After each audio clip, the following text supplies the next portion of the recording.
Ma sœur et moi avons terminé la faculté de médecine ensemble, mais nos parents ont remboursé ses prêts étudiants tout en ignorant mes propres frais. Elle le mérite plus, ma chérie. Lorsqu'ils ont assisté à sa célébration, sans dette, une petite surprise les attendait. Le dîner de célébration avait lieu dans un restaurant haut de gamme de Buckhead, le genre d'endroit où les serveurs portent des vestes blanches et où la carte des vins semble lourde dans vos mains. L'air était épais de rire faux et de l'odeur de parfum cher. J'étais assise là, Dr Amani Price, sentant la tension familière dans ma poitrine. En face de moi, ma sœur jumelle, le docteur Chloé Price, rayonnait absolument. Mon père, James Price, s'est levé, tapotant son verre en cristal avec une cuillère. Il commandait la pièce comme il l'avait toujours fait. Je voudrais porter un toast, a-t-il annoncé, sa voix résonnant de la fierté d'un homme d'affaires prospère d'Atlanta. À une réalisation monumentale pour la famille Price. Lui et ma mère Michelle se sont tournés vers Chloé avec des sourires identiques et radieux. Ma fille, le docteur Chloé Price, a continué James, diplômé dans le prestigieux domaine de la chirurgie plastique. Nous sommes si fiers. Ma mère a alors sorti une petite enveloppe de couleur crème de son sac à main et l'a glissée sur la table polie jusqu'à Chloé. Un petit cadeau de remise de diplôme, mon amour, a dit Michel. Pour commencer ta nouvelle vie. Chloé l'a ouverte. Son hoquet était du pur théâtre. Maman, papa, est-ce que c'est? C'est un chèque de 300 000 $, a dit James assez fort pour que les tables voisines l'entendent. Nous remboursons l'intégralité de ta dette de prêt étudiant. Nous ne pouvions pas te laisser commencer ton mariage avec ce genre de fardeau. Le fiancé de Chloé, Trevor Van Pelt, un homme dont la riche famille blanche possédait pratiquement la moitié du nord d'Atlanta, s'est penché et l'a embrassé. Ma famille est si heureuse, a dit Trevor, sa voix douce et satisfaite. Nous sommes ravis que Chloé rejoigne la famille Van Pelt sans aucune charge. Ma mère avait l'air extatique face à son approbation. Bien sûr, Trevor. Le choix de spécialité de Chloé est un investissement si fantastique. Tant de prestige. J'ai senti le sang quitter mon visage. Ma propre dette de prêt étudiant était de 302 000 $. Je venais d'obtenir mon diplôme de la même faculté de médecine. Je me suis éclairci la gorge. Les rires à table se sont arrêtés. Et moi? La question est restée en suspens, tranchante et laide. Mon père a froncé les sourcils, agacé par l'interruption. Et mes prêts, papa, ai-je insisté. Nous avons obtenu notre diplôme ensemble. La musique à table a semblé s'arrêter. Le fier sourire de mon père s'est crispé en un masque d'agacement. Amani, a-t-il dit, sa voix basse et menaçante. Ne gâche pas la soirée de ta sœur. Ta situation est complètement différente. Je l'ai fixé, mes mains se crispant sur mes genoux. Différente, comment, ai-je demandé. Nous avons toutes les deux obtenu notre diplôme. Nous avons toutes les deux travaillé aussi dur. Nous avons toutes les deux le même titre. Nous sommes toutes les deux médecins. Ma mère Michelle a posé son verre de vin avec un clic sec. Elle s'est penchée en avant, ses diamants captant la lumière. Chloé épouse Trevor, a-t-elle dit comme si elle expliquait quelque chose à un enfant simplet. Elle rejoint la famille Van Pelt. Son statut est différent maintenant. Nous ne pouvons pas la laisser entrer dans cette famille avec une dette étudiante. Cela se répercute sur nous. Je n'en croyais pas mes oreilles. Mais ma dette se répercute sur vous aussi, n'est-ce pas? Je suis votre fille. Sois réaliste, Amani, a lâché ma mère, sa voix perdant son ton poli. Chloé a choisi une spécialité qui apporte du prestige.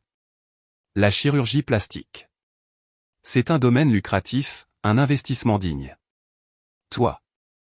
Tu as choisi la pédiatrie communautaire. Tu travailleras dans des cliniques à bas revenus pour une fraction du salaire. Honnêtement, tu peux simplement demander l'un de ces programmes gouvernementaux d'annulation de dette. Ne sois pas égoïste. C'est le moment de ta sœur. J'ai regardé de l'autre côté de la table. Trevor, le riche fiancé, était soudain fasciné par la glace dans son verre d'eau, refusant de croiser mon regard. Et Chloé, elle se cachait derrière sa flûte de champagne, mais je l'ai vue. Un petit sourire triomphant. Elle appréciait ça. Elle appréciait de me voir être remise à ma place. En ce seul instant glacial, j'ai finalement compris. Ce n'était pas un cadeau pour Chloé. C'était une transaction commerciale. C'était une dot enveloppée dans un chèque conçu pour impressionner la puissante et riche belle famille blanche de ma sœur. C'était un investissement dans la fille qui faisait un beau mariage, qui apportait du statut au nom de la famille Price. J'étais l'autre fille, celle qui avait choisi de servir notre communauté, celle qui ne ramenait pas un mari riche à la maison. Je n'étais pas un investissement digne. J'étais juste un passif. Je ne me souviens pas du trajet de retour. J'ai dû payer le voiturier, monter dans ma voiture et naviguer dans le trafic d'Atlanta, mais mon esprit était complètement vide. Les lumières de la ville de Buckhead défilaient devant ma fenêtre, se brouillant en peintures abstraites d'orange et de blanc, comme si des larmes étaient en permanence maculées sur ma vision. Tout ce que j'entendais, c'était l'écho de la voix de ma mère. Elle le mérite plus, ma chérie. Mes mains agrippaient si fort le volant que mes jointures me faisaient mal. Ce n'était pas nouveau. C'était juste plus fort. Je me suis souvenu de m'être tenu dans le même parking de restaurant à 18 ans, tenant ma lettre de bourse partielle pour Emory. J'étais si fier. J'avais couru vers mon père, lui montrant que j'avais couvert la moitié des frais moi-même. « Papa, il ne reste que les frais de scolarité », avais-je plaidé. « Je travaillerai, je te le promets. » Mon père avait secoué la tête, l'air déçu. « Sois réaliste, Amani. Nous devons être intelligents avec notre argent. Une université d'État est parfaitement acceptable. Nous ne pouvons pas simplement financer ces rêves coûteux et privés. » 3 mois plus tard, à la fête du 18e anniversaire de Chloé, j'ai regardé mes parents lui remettre un chèque de 50 000 $. Pour notre petit entrepreneur, a annoncé ma mère sous les applaudissements de nos proches. Le placard de Chloé va prendre d'assaut le monde de la mode en ligne. Cette tempête a duré 6 mois et leur a coûté chaque centime, mais ils n'ont jamais appelé cela un mauvais investissement. J'ai essuyé une larme qui s'est finalement échappée, ma sortie d'autoroute apparaissant trop rapidement. J'ai dépassé le centre de santé communautaire où j'avais fait mes stages de pédiatrie. Le bâtiment était sombre, le parking vide. Je me suis souvenu d'avoir été si excité quand j'ai dit à ma mère que j'avais obtenu le poste. Nous étions au dîner du dimanche et je parlais d'aider une famille à mettre leur enfant sous un nouveau traitement contre l'asthme. Ma mère a simplement soupiré et m'a interrompu. « C'est bien, ma chérie, mais tu gaspilles ce diplôme de médecine. Honnêtement, Amani, personne ne respecte un médecin pauvre. Quand vas-tu trouver un vrai travail comme ta sœur? Elle gagnera un demi-million par an. » Je suis finalement arrivé dans le parking de mon immeuble en location. C'était sûr, propre, mais à des années-lumière du quartier fermé où vivaient Trevor et Chloé, ou du vaste domaine que possédaient mes parents.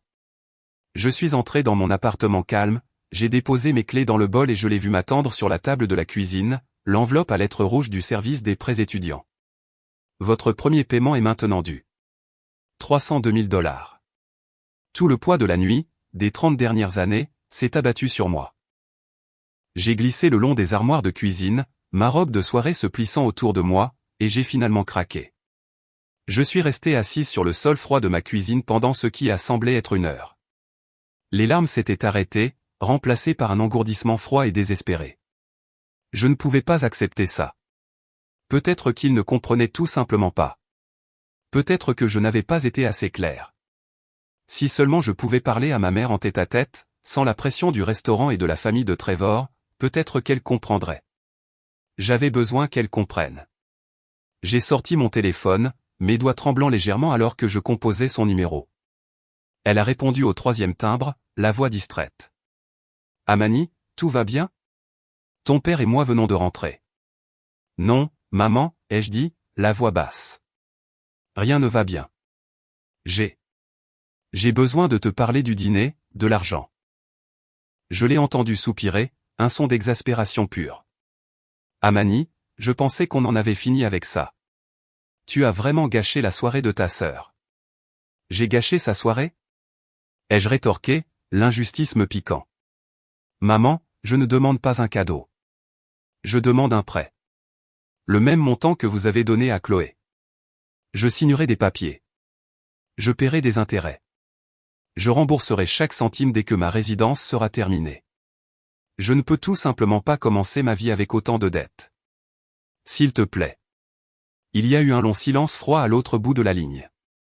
Quand ma mère a finalement parlé, sa voix était complètement plate, dépourvue de toute la chaleur qu'elle aurait pu feindre d'avoir au restaurant.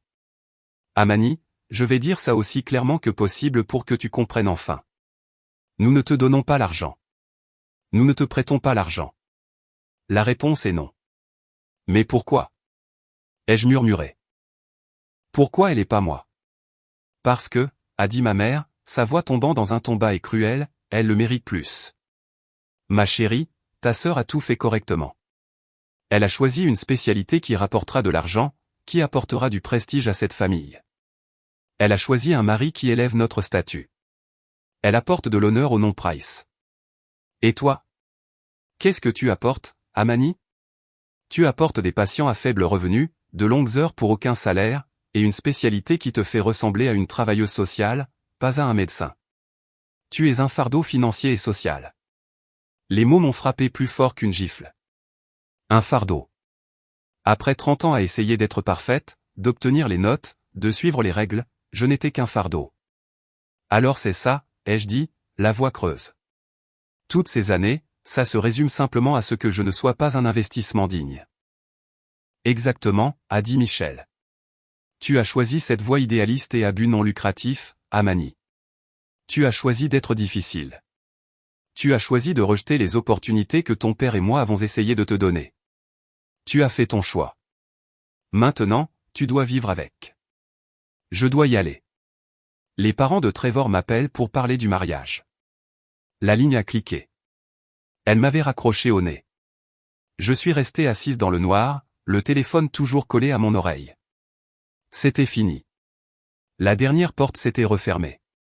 La dernière lueur d'espoir que je pourrais un jour mériter leur approbation, que je pourrais un jour être vu comme égal, avait disparu. Elle le mérite plus. Les mots résonnaient dans le silence de mon appartement, dans le silence de mon cœur. Ils résonnaient et résonnaient jusqu'à ce qu'ils cessent de ressembler à une insulte et commencent à ressembler à une déclaration de guerre. Je suis resté assise sur le sol pendant une autre minute, laissant le silence froid de l'appartement correspondre à la froideur de mon cœur. Les larmes se sont arrêtées. Le tremblement s'est arrêté. Le chagrin creux et désespéré que j'avais ressenti quelques instants auparavant se consumait, remplacé par quelque chose de nouveau. C'était une colère froide, dure et clarifiante. Ma mère avait tort. Je n'étais pas un fardeau. Je n'étais pas un mauvais investissement. Et je n'allais certainement pas passer ma vie à mendier leur approbation. Je me suis levé, mes mouvements maintenant stables et délibérés.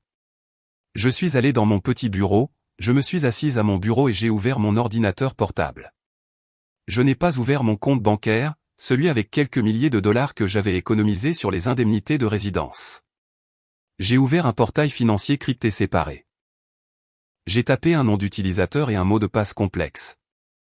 L'écran s'est chargé et le nom en haut du compte ne disait pas Dr Amani Price. Il disait Dr Amani Preston, le nom de ma grand-mère. J'ai parcouru les détails du compte. La caméra le verrait clairement, le Florence Preston Trust. Et juste en dessous, le solde actuel, 4 200 000 $. En regardant les chiffres, j'ai entendu la voix de ma grand-mère dans ma tête, aussi claire que le jour où elle m'a raconté son secret quelques mois seulement avant sa mort. Ta mère, Michel, sa voix résonnait, est une femme faible. Elle suit ton père, et ton père ne voit de la valeur que dans ce qui lui ressemble. Il voit Marcus. Il ne te voit pas, je me suis souvenu d'être assise sur le porche de sa maison, sa main frêle sur la mienne. C'est pourquoi je te laisse ça, Amani. Mais il y a une condition. Tu n'auras pas un accès complet avant d'avoir terminé tes études supérieures. Tu obtiens ce doctorat en médecine, tu obtiens ce doctorat, tu termines ce que tu commences. Cet argent n'est pas un cadeau, c'est une armure. Utilise-le pour être indépendante. Utilise-le pour ne jamais avoir à demander une seule chose à ces gens. Ne les laisse jamais te sous-estimer. J'avais terminé mes études. J'avais rempli sa condition. Les fonds avaient été libérés à mon contrôle total le jour de ma remise de diplôme. Le jour même où mes parents avaient choisi de m'humilier. J'ai regardé le chiffre. 4,2 millions de dollars. Assez pour rembourser mes prêts, acheter une maison, créer ma propre clinique. Assez pour être libre. Juste au moment où j'allais me déconnecter, une nouvelle notification de mail est apparue sur mon écran. L'expéditeur était Chloé. Mon cœur battait la chamade. L'objet était « Vous êtes invité, célébration sans dette du docteur Chloé ». Je l'ai ouvert. C'était une invitation numérique élaborée, rempli de photos de Chloé et Trevor, invitant une centaine de leurs amis les plus proches à une fête somptueuse au Bucket Golf Club le week-end prochain. Venez célébrer mon nouveau départ, gazouillait la carte. J'ai regardé l'invitation. J'ai regardé le solde de mon fonds en fiducie. Et pour la première fois cette nuit-là, j'ai souri. Un sourire très réel, très froid. Une fête, ai-je murmuré pour moi-même. Quelle merveilleuse idée. J'ai cliqué sur le bouton RSVP. Assistera. J'ai fixé l'invitation criarde sur mon écran. Le visage souriant de Chloé qui me regardait. Célébration sans dette. Un rire froid s'est échappé de mes lèvres. C'était presque trop parfait. Mon doigt a plané au-dessus du bouton RSVP, puis je l'ai appuyé fort. Le docteur Amani Preston assistera. La colère avait disparu maintenant, remplacée par une clarté glaçante. Ma mère voulait que je vive avec mes choix. D'accord. Il était temps pour eux de vivre avec les miens. J'ai pris mon téléphone et j'ai composé un numéro que je connaissais par cœur. Le téléphone a sonné une fois avant qu'une voix calme et professionnelle ne réponde. Henderson Lowe. C'est David qui parle. Bonjour monsieur Henderson, ai-je dit, la voix stable. C'est Amani Price, ou plutôt Amani Preston. Docteur Preston. Sa voix s'est immédiatement réchauffée. Je me demandais quand j'aurais de vos nouvelles. Félicitations pour votre diplôme. Votre grand-mère serait énormément fière. J'espère que le transfert de compte s'est fait sans heurts. Il l'a été, merci, ai-je dit. Mais en fait, j'appelle à propos de l'autre affaire. Celle dont ma grand-mère et moi avons discuté, le Florence Preston Community Fund. Ah, oui, a dit Henderson. La dotation caritative de 5 millions de dollars. Votre grand-mère était très précise dans ses instructions. Elle doit être donnée en votre nom complet, à un moment et à un endroit de votre choix, à une œuvre de bienfaisance pour enfants. C'est complètement séparé de votre fiducie personnelle. J'ai regardé à nouveau l'invitation qui brillait sur mon écran d'ordinateur portable. J'ai trouvé le moment et l'endroit parfait, ai-je dit. Ma sœur Chloé Price organise une fête ce samedi au Bucket Golf Club. J'ai besoin que vous soyez là. Une fête? Henderson avait l'air confus. Ma famille célèbre, ai-je choisi mes mots avec soin. Ils font un don de leur côté. Je pense que c'est l'occasion parfaite d'honorer les vœux de ma grand-mère sur une scène publique. Il y a eu une pause et je pouvais pratiquement entendre le vieil avocat sourire. Je vois, une scène publique. Votre grand-mère aurait apprécié le théâtre de la chose. Considérez que c'est fait. Je ferai préparer le chèque de cérémonie et nous vous y retrouverons. Ce sera un plaisir pour moi de faire cette annonce, Dr Preston. Merci, monsieur Henderson. Je vous verrai samedi. J'ai raccroché le téléphone et je me suis dirigé vers mon petit placard. Il était rempli de blouses, de pulls raisonnables et de la seule robe de soirée que j'avais portée au dîner de remise de diplôme. Rien de tout cela ne ferait l'affaire. Pas pour ça. Si j'allais assister à la célébration sans dette de Chloé, je n'allais pas simplement me pointer. J'allais faire une entrée qu'il n'oublierait jamais. J'avais besoin d'une nouvelle robe, quelque chose de spécial, quelque chose qui ressemblait à 4 millions de dollars. J'ai raccroché le téléphone et je me suis dirigé vers mon petit placard, l'esprit en ébullition. Je ne prévoyais pas seulement d'assister à une fête. Je prévoyais une embuscade.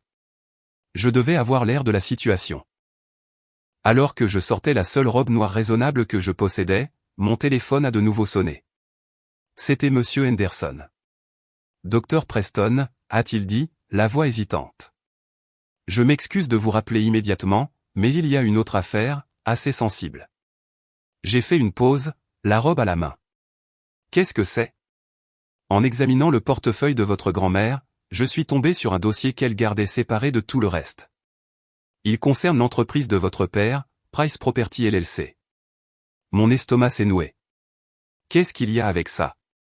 Il semble, a dit Henderson, et j'ai entendu le bruissement de papier, qu'il y a 10 ans, votre père a contracté un prêt commercial important, un prêt très risqué à taux d'intérêt élevé de 10 millions de dollars pour couvrir un projet de développement qui a échoué.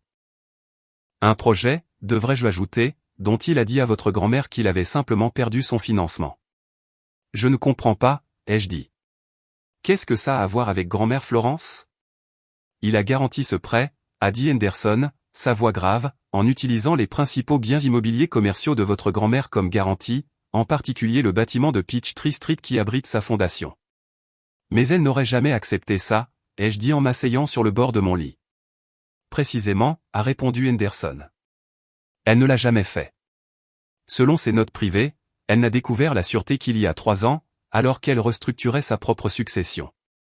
Elle a découvert qu'il avait falsifié sa signature sur l'accord de garantie. Il a falsifié sa signature? Il l'a fait. Florence était furieuse, mais elle était aussi pragmatique. Elle savait qu'exiger le remboursement du prêt ou le dénoncer détruirait l'entreprise familiale et, selon ses propres termes, ruinerait le nom de la famille. Alors, elle a fait quelque chose de beaucoup plus intelligent. Elle a racheté la dette. Elle a demandé à sa banque d'acquérir le prêt auprès du prêteur initial. Elle a ensuite transféré la propriété de ce prêt directement dans votre fiducie. Mon esprit tournait. Quoi? Qu'est-ce que ça veut dire? Ça veut dire, a dit Henderson, que votre père ne doit pas 10 millions de dollars à la banque. Il vous les doit, à vous, en tant que seul bénéficiaire et gestionnaire du Florence Preston Trust. Vous êtes maintenant son principal créancier. Votre grand-mère a conservé tous les documents falsifiés originaux. Vous avez le pouvoir d'exiger le remboursement de ce prêt, Amani. Et si vous le faites, Price Property sera insolvable dans les 24 heures. Il sera en faillite. J'ai regardé l'invitation sur mon écran d'ordinateur, puis la robe raisonnable dans ma main. J'ai laissé tomber la robe. Je n'avais pas seulement mon propre argent. J'avais une arme.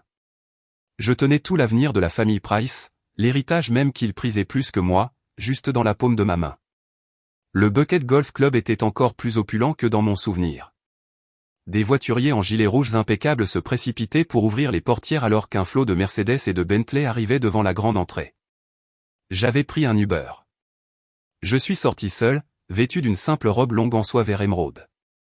J'avais utilisé une petite partie de mon fonds en fiducie pour l'acheter et elle valait chaque centime. C'était la couleur de l'argent et elle m'allait parfaitement. Je sentais les regards alors que je montais les marches de pierre. C'était la foule de Chloé, la foule de Trevor. Je n'appartenais pas à ce monde et je ne m'en souciais plus. Je n'avais même pas franchi la porte principale que mes parents m'interceptaient.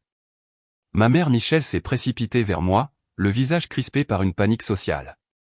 Mon père James était juste derrière elle, son expression foudroyante. Amani, a sifflé ma mère en m'attrapant le coude et en me tirant à l'écart du flot des invités qui arrivaient. Je suis absolument stupéfaite que tu aies choisi de venir. Je pensais que tu avais plus de bon sens. Vous m'avez invité, maman, ai-je dit, la voix calme. J'ai répondu. C'était une formalité, a-t-elle lâché, ses yeux balayant la pièce pour voir si quelqu'un regardait. Maintenant que tu es là, tu ne mentionneras pas un seul mot sur tes prêts étudiants. Tu me comprends? Tu n'embarrasseras pas cette famille devant les Van Pelt. Mon père s'est approché, utilisant sa taille pour essayer de m'intimider. C'est le jour de Chloé, a-t-il dit, la voix basse et grondante. Il s'agit de son succès et de son avenir. Tu souriras. Tu seras poli. Et tu ne feras pas de scène. Tiens-toi bien. Je les ai regardés. Vraiment regardés. Ils ne s'inquiétaient pas pour moi. Ils n'étaient pas gênés pour moi. Ils avaient peur de moi. Ils avaient peur que j'expose leur parfaite façade familiale, que leur nouvelle belle famille riche voie la fille dans laquelle ils avaient refusé d'investir. J'ai lentement retiré mon coude de l'emprise de ma mère et j'ai lissé la soie de ma robe. Je leur ai offert le sourire le plus serein et poli que je pouvais. Je ne songerai pas à faire une scène, ai-je dit, la voix légère. Je ne suis pas là pour faire quoi que ce soit. Je suis juste là pour féliciter ma sœur. Puis je suis passé devant eux, les laissant debout à l'entrée, leurs visages figés dans la suspicion et la confusion. La fête ne faisait que commencer. Je suis entré dans la grande salle de bal, un espace dégoulinant de lustres et débordant de roses blanches. Je suis allé directement au bar et j'ai commandé un verre d'eau gazeuse. J'avais besoin de garder la tête froide. En me retournant, j'ai vu ma sœur Chloé glisser vers moi. Elle portait une robe blanche sur mesure qui scintillait sous les lumières, ayant l'air en tout point de la future mariée radieuse et victorieuse. Elle tenait une coupe de champagne et son sourire était acéré. Amani, je suis honnêtement surprise de te voir, a-t-elle dit, la voix assez forte pour que les gens à proximité l'entendent. Je pensais vraiment que tu serais à la maison, tu sais, à te morfondre dans ton échec ou peut-être à faire un double quart de travail à la clinique. J'ai gardé ma propre expression parfaitement neutre. Tu es magnifique, Chloé. Le bonheur te va vraiment bien. Chloé a laissé échapper un petit rire, un son aigu qui m'a agacé les nerfs. Oh, le bonheur et l'argent, Amani. Ils vont si bien ensemble. N'est-ce pas que cette fête est divine? Papa n'a pas lésiné sur les moyens. Mais je suppose que tu ne sais pas grand-chose à ce sujet, n'est-ce pas? Elle a pris une délicate gorgée de son champagne, sa bague en diamant brillant. Trevor est tellement merveilleux. Lui et ses parents sont ravis que j'entre dans le mariage sans dette. C'est si important, tu sais, de ne pas être un fardeau pour sa nouvelle famille. Ses yeux ont parcouru ma simple robe verte. Trevor et moi partons à Monaco pour notre lune de miel. 3 semaines, en jet privé. Je n'ose même pas imaginer combien ça doit coûter. Elle s'est penchée, sa voix tombant dans un murmure conspirateur et cruel. Pendant que tu es quoi? De retour à la clinique gratuite? C'est si noble de ta part, Amani. Vraiment. Elle a souri à nouveau, un large sourire apitoyé. J'ai entendu parler de ton cadeau de remise de diplôme, d'ailleurs, ou plutôt de son absence. Maman m'a dit qu'il ne pouvait tout simplement pas se le permettre. Pas après avoir payé pour mon avenir. Elle m'a tapoté le bras, un geste de pure condescendance. C'est tellement dommage. Je suppose que certains d'entre nous sont simplement de meilleurs investissements que d'autres. C'est triste, vraiment. Et sur ce, elle s'est retournée et s'est éloignée, retournant vers son fiancé et sa riche nouvelle belle famille, me laissant seul près du bar, l'image absolue de la sœur oubliée et sans le sou. Elle n'avait aucune idée de ce qui allait arriver. J'avais à peine posé mon eau gazeuse que ma mère, Michel, était à mes côtés, ses doigts s'enfonçant dans mon bras. Amani, pour l'amour du ciel, ne reste pas là toute seule. Tu as l'air perdu. Viens, je dois te présenter aux parents de Trevor. Elle n'a pas attendu ma réponse, me tirant physiquement à travers la pièce vers un cercle étroit de personnes plus âgées et impeccablement habillées. Eleanor, a dit ma mère, la voix une octave plus haut que d'habitude. Je voudrais te présenter mon autre fille, Amani. Eleanor Van Pelt, une grande femme dégoulinant de diamants qui n'était clairement pas du zirconium cubique, a tourné son regard sur moi. C'était comme être examinée au microscope. Oh, a-t-elle dit, la voix mince. Amani vient aussi de terminer ses études de médecine. Ma mère s'est précipitée pour expliquer, sa prise sur mon bras se resserrant. Elle va faire. Eh bien, c'est plus comme du travail social, vraiment, à l'hôpital communautaire pour enfants. J'ai senti le sang me monter au visage. Je suis médecin en pédiatrie, ai-je dit clairement. Eleanor Van Pelt m'a adressé un sourire lent et dédaigneux. Quelle noblesse! Ses yeux m'avaient déjà dépassé, cherchant la personne qui comptait vraiment. Ah, la voilà, Chloé, ma chère. Chloé s'est approchée en glissant, embrassant Eleanor sur les 2 joues. Eleanor, tu es fabuleuse. Est-ce le Chanel de cette saison? Tu as bon œil, ma chérie, a roucoulé Eleanor en prenant la main de Chloé et en la tapotant.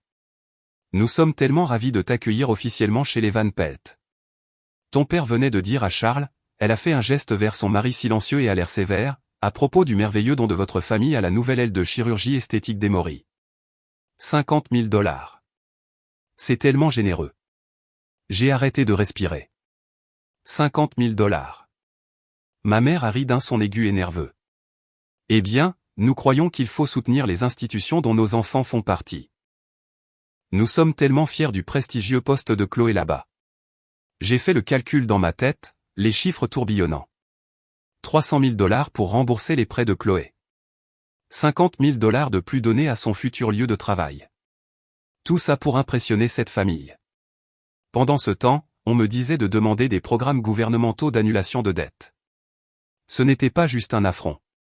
C'était une déclaration financière calculée que je ne comptais pas. Juste au moment où j'essayais de traiter cette nouvelle couche de trahison, les lumières de la salle de bal se sont légèrement tamisées et un projecteur a éclairé la petite scène à l'avant de la pièce. Mon père, James Price, se tenait là, tapotant le microphone. « Bonsoir à tous », a-t-il dit, sa voix amplifiée dans toute la salle. « Merci à tous d'être venus. Ce soir est une soirée vraiment spéciale. Nous ne célébrons pas seulement le diplôme d'une fille. Nous célébrons le succès et l'avenir de la famille Price. Il a souri, attendant que les applaudissements polis s'estompent. Comme beaucoup d'entre vous le savent, notre famille croit en l'investissement dans nos enfants. Nous croyons qu'il faut leur donner les outils dont ils ont besoin pour réussir au plus haut niveau, et notre fille Chloé a fait exactement cela, une brillante médecin spécialisée dans un domaine qui requiert un véritable talent artistique. Il a fait un geste vers Chloé, qui s'est levée et a envoyé un baiser à la foule. Trevor et ses parents ont applaudi avec enthousiasme. C'est pourquoi, a poursuivi mon père, Michel et moi avons été ravis de rembourser l'intégralité de sa dette de prêt étudiant de 300 000 $. Plus d'applaudissements. J'ai juste fixé mon assiette. Mais, a dit mon père en levant la main, nous avons estimé que ce n'était pas assez. Le succès ne se résume pas à un gain personnel. Il s'agit de redonner. Il s'agit d'aligner notre famille avec des institutions qui représentent l'excellence. Il a regardé directement la table de la famille Van Pelt. C'est pourquoi ce soir, en plus de célébrer Chloé, le fonds de la famille Price est honoré de faire un don de 50 000 $ à la nouvelle Elle Van Pelt de l'hôpital de cosmétiques Emory, où le docteur Chloé commencera sa prestigieuse carrière. La salle a explosé. Les applaudissements étaient assourdissants cette fois. Eleanor et Charles Van Pelt se sont levés, levant leur verre à mon père. Trevor a attiré Chloé dans une fière étreinte. Ma mère avait l'air sur le point de pleurer de bonheur. Et moi, j'étais assise là, à une table près du fond, complètement et totalement invisible. Il venait d'annoncer qu'il donnait 50 000 $, de l'argent qu'il m'avait dit ne pas avoir pour mes prêts, à une aile d'hôpital nommée d'après l'une des familles les plus riches d'Atlanta. Il n'ignorait pas seulement ma dette. Il prenait activement l'argent de la famille et le donnait aux riches. Tout ça pendant qu'on me disait d'aller mendier de l'aide au gouvernement. Alors que les applaudissements tonitruants commençaient enfin à s'estomper et que mon père s'apprêtait à descendre, un autre homme est monté sur scène par le côté. Il était plus âgé, dans un costume conservateur impeccable, tenant un simple dossier en cuir. Mes parents avaient l'air confus. « Excusez-moi pour l'interruption », a dit l'homme, sa voix calme et claire, coupant à travers le brouhaha restant. « Je m'appelle David Henderson. Je suis l'avocat représentant la succession de la défunte Florence Preston. J'ai aussi un don à annoncer ce soir. » Mon père, James, a fixé l'homme plus âgé sur scène, son visage un masque de confusion totale. Il s'est penché et a chuchoté frénétiquement à ma mère. « David Henderson ? Qu'est-ce qu'il fait ici ? La succession de mère a été réglée il y a des années. Je pensais que ce fonds était clos. » Ma mère, Michel, a juste secoué la tête. Son sourire s'est figé, ses yeux écarquillés par une panique soudaine. Elle n'avait aucune idée de ce qui se passait. Toute la salle était silencieuse, tous les yeux rivés sur la scène, attendant que cette interruption inattendue prenne un sens. Monsieur Henderson a ajusté le microphone, son calme contrastant fortement avec la tension soudaine dans la pièce. « Bonsoir », a-t-il dit, sa voix résonnant d'une autorité tranquille. « Je suis David Henderson, exécuteur testamentaire de la défunte Florence Preston. » Il a fait une pause, laissant le nom s'installer. « Ma grand-mère, la mère de ma mère. » Toute la salle était maintenant attentive. Les Van Pelt avaient l'air confus. Madame Preston, a-t-il poursuivi, croyait profondément au soutien de la communauté d'Atlanta. Mais plus que cela, elle croyait au soutien des personnes qui accomplissent le travail dur et nécessaire. Elle parlait souvent de ceux qui choisissent le service plutôt que le statut, ceux qui consacrent leur vie de manière silencieuse et profonde. Mon cœur a commencé à battre si fort que j'étais sûr que les gens à ma table pouvaient l'entendre. J'ai gardé les yeux baissés, me concentrant sur mes mains sur mes genoux. Je savais ce qui allait arriver. Mon père avait l'air agacé, clairement sur le point de se lever et d'interrompre. « David, que signifie tout cela ? C'est une fête privée », a-t-il commencé à dire, mais la voix de Henderson a simplement roulé sur la sienne. Dans sa fiducie personnelle, Madame Preston a établi une importante dotation philanthropique, le Fonds communautaire Florence Preston, avec des instructions très spécifiques pour son exécution. Je pouvais voir Chloé chuchoter à Trevor, clairement agacée par cette interruption de son moment de gloire. Ma mère tordait nerveusement la serviette sur ses genoux, déchiquetant le lin. Les instructions de Madame Preston étaient claires, a poursuivi Henderson. Ce don devait être rendu public à un moment et à un endroit choisi par l'unique administrateur de la fiducie. Par conséquent, au nom du Florence Preston Trust, j'ai le grand honneur de présenter un don fondateur. Il a fait une pause, sortant un grand chèque de cérémonie de son dossier en cuir. Toute la salle retenait son souffle. Henderson a regardé la foule, ses yeux balayant les tables jusqu'à ce qu'il trouve la mienne, assise dans ma robe vert émeraude au fond. Il a souri chaleureusement, un sourire de confiance partagée. Ce don est fait au nom de l'unique bénéficiaire et gestionnaire du Florence Preston Trust, une femme qui incarne toutes les valeurs de service, d'intelligence et de dévouement silencieux que Madame Preston admirait. Il a levé le bras et a pointé directement vers moi. Veuillez vous joindre à moi pour honorer le docteur Amani Preston. J'ai eu l'impression que toutes les lumières de la salle de bal s'étaient tamisées, remplacées par un seul projecteur intense qui ne suivait que moi. J'ai repoussé ma chaise, le son raclant bruyamment dans le silence de mort. Je pouvais sentir chaque regard dans cette pièce sur moi. Des centaines de paires d'yeux. J'ai vu de la confusion, de l'agacement et de la pitié. Ils pensaient tous que j'étais la pauvre sœur oubliée, peut-être appelée pour un petit geste symbolique. Je me suis concentré sur la scène, plaçant un pied devant l'autre, ma robe en soie émeraude bruissant à chaque pas. Je suis passé devant la table des Van Pelt. J'ai vu l'expression confuse et dédaigneuse d'Eleanor. Je suis passé devant ma sœur. Chloé avait l'air absolument furieuse, chuchotant quelque chose à Trevor, sans doute en colère que je lui vole la vedette. Et puis je suis passé devant mes parents. Mon père, James, avait l'air sur le point de se lever et de m'arrêter physiquement. Ma mère, Michelle, a juste fixé, la bouche légèrement ouverte, comme si elle ne pouvait pas comprendre ce qui se passait. J'ai atteint la scène et je suis monté, me tenant à côté de Monsieur Henderson. Il m'a fait un petit signe de tête encourageant avant de se retourner vers le public stupéfait. Il a tenu le grand chèque de cérémonie bien haut pour que tout le monde le voie. Au nom du Florence Preston Trust, a-t-il annoncé, sa voix résonnant de satisfaction. Et au nom de son unique administratrice, le docteur Amani Preston, nous sommes fiers de présenter ce don. Il a fait une pause pour un effet dramatique. Je pouvais voir le panneau de don de $50 000 de mon père toujours appuyé sur un chevalet à proximité. Il avait l'air si petit. Pour la somme de $5 millions, a déclaré Henderson, à l'hôpital communautaire pour enfants d'Atlanta. Pendant une seconde, il n'y a eu aucun son. Juste une inspiration collective et brusque. Puis la salle n'a pas seulement applaudi. Elle a explosé. Les gens se sont levés d'un bond. Le son était assourdissant. Des flashs de téléphone se sont déclenchés. Tout le monde essayant de capturer le moment. $5 millions. Ce n'était pas juste un don. C'était une déclaration. C'était 100 fois le don pathétique et arriviste de $50 000 de mon père. Chaque invité, chaque serveur, chaque membre de la famille Van Pelt me regardait maintenant. La fille travailleuse sociale, la médecin à faible revenu, le mauvais investissement. Je ne les ai pas regardés. J'ai gardé les yeux sur mes parents. Leur réaction était tout. Ils avaient l'air d'avoir été frappés par la foudre. Le visage de mon père était cendré, ses mains agrippant la table. Ma mère avait l'air d'avoir vu un fantôme. Ils n'étaient pas seulement choqués. Ils étaient horrifiés. Ils venaient de faire la plus grande et la plus publique erreur de calcul de leur vie. Monsieur Henderson a souri chaleureusement et m'a tendu le microphone. Les applaudissements tonitruants pour le don de $50 000 de mon père se sont tus, remplacés par un silence lourd, confus et intensément curieux. J'ai senti des centaines de paires d'yeux se river sur moi. J'étais la fille oubliée, la silencieuse dans la robe raisonnable, celle qui n'était pas Chloé. Qu'est-ce que je pouvais bien avoir à dire?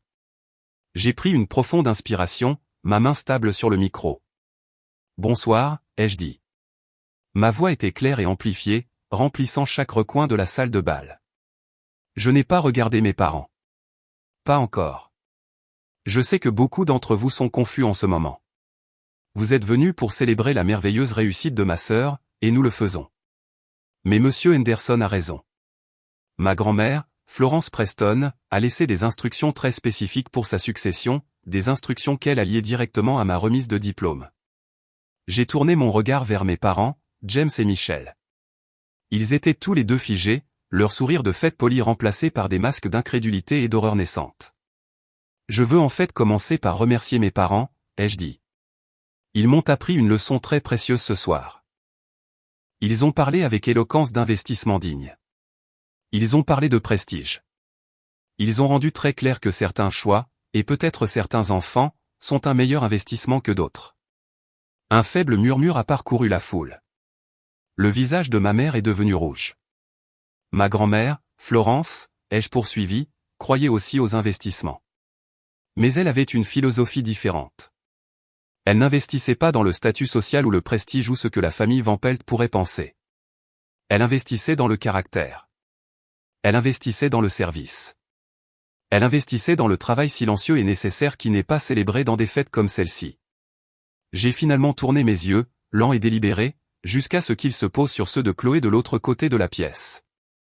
Elle ne souriait plus. Ma grand-mère croyait, ai-je dit, ma voix se projetant clairement sur la salle silencieuse, que la véritable valeur d'un médecin ne se mesure pas au code postal de son conjoint ou au coût de son mariage. Elle croyait que le vrai prestige ne se trouve pas en aidant les riches de Buckhead à avoir une meilleure rhinoplastie. J'ai entendu un hoquet collectif et brusque de la table où étaient assis les Van Pelt. Eleanor avait l'air d'avoir été giflée. Grand-mère Florence croyait, ai-je insisté, que le véritable honneur vient d'aider ceux qui ne peuvent pas vous rendre l'appareil. Elle croyait qu'aider un enfant dans une clinique à faible revenu à prendre sa première respiration complète et nette est peut-être un peu plus important que d'aider quelqu'un à entrer dans une robe de créateur. Ce don de 5 millions de dollars ne vient pas de moi. Il vient d'elle.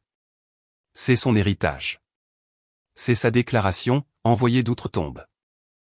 Elle a demandé que cet argent, cet investissement important, aille à l'hôpital communautaire pour enfants d'Atlanta, parce que c'est le travail qu'elle appréciait. C'est le travail auquel j'ai consacré ma vie. Le travail même que ma mère a rejeté ce soir comme du travail social. J'ai regardé ma mère. Tu m'as traité de fardeau parce que j'ai choisi cette voie. Tu as dit que je n'étais pas un investissement digne comme Chloé. Grand-mère Florence n'était pas d'accord. Elle a vu mon choix non pas comme un passif, mais comme le seul choix qui comptait vraiment. Ce don est sa validation. C'est sa conviction que le prestige ne réside pas dans la voiture que vous conduisez, mais dans la communauté que vous servez. C'est sa conviction qu'aider les enfants en difficulté est infiniment plus précieux que d'aider les riches à se sentir plus riches. J'ai laissé les applaudissements, qui ont commencé lentement puis ont grandi, envahir la salle. Mais je n'avais pas fini. J'ai laissé les applaudissements pour le don s'estomper, levant légèrement la main. S'il vous plaît, ai-je dit, ma voix toujours parfaitement calme. Je n'ai pas terminé. La salle est retombée dans le silence, encore plus intense qu'auparavant. Les 5 millions de dollars sont pour les enfants, ai-je dit. C'était le souhait principal de ma grand-mère. Mais elle connaissait aussi ma situation personnelle. Elle savait, tout comme tout le monde ici le sait, que moi aussi, j'ai obtenu mon diplôme de médecine avec plus de 300 000 dollars de dette de prêt étudiant. J'ai fait une pause, puis je me suis tourné pour faire face directement à mes parents. Pas plus tard qu'hier soir, j'ai appelé ma mère. Je n'ai pas mendié un cadeau. J'ai mendié un prêt. J'ai proposé de payer des intérêts. On m'a dit non. On m'a dit, et je cite, ta sœur le mérite plus. On m'a dit d'être réaliste et de demander des programmes gouvernementaux. On m'a dit de vivre avec mes choix. J'ai vu mon père serrer la mâchoire, son visage devenant d'un rouge sombre. Ma mère tremblait visiblement. Et je vivrai avec mes choix, ai-je dit. Parce que ma grand-mère, dans son infinie sagesse et prévoyance, savait que ce jour viendrait. Elle savait que mes parents choisiraient de financer l'avenir d'une fille et d'abandonner l'autre. Elle savait qu'ils paieraient pour la fille qui épousait un membre de la famille Van Pelt et dirait à la fille qui travaillait dans la clinique qu'elle n'était pas un bon investissement. Ma grand-mère ne m'a pas donné cet argent comme un cadeau, ai-je dit, ma voix s'adoucissant. Elle me l'a donné comme une armure. Elle m'a dit que c'était une armure pour que je n'ai jamais à mendier quoi que ce soit à des gens comme eux.